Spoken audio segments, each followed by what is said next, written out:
Кішіге десіз, кішіге десіз. Ата жанда күнеге бас еміз біз. Атам мені немерем деп еркелетіп мақтайды. Әжем болса сентегім деп тәтті верін сақтайды. Әжемді жақсы көргенмін, ән айт деген, дәптері өскен соң бағымызға тоқтегенмін.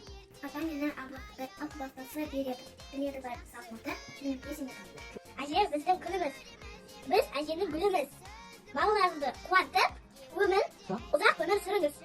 Сізді жақсы көремін, өлең айтып беремін. Үлкен болып өскенде бәрін алып беремін.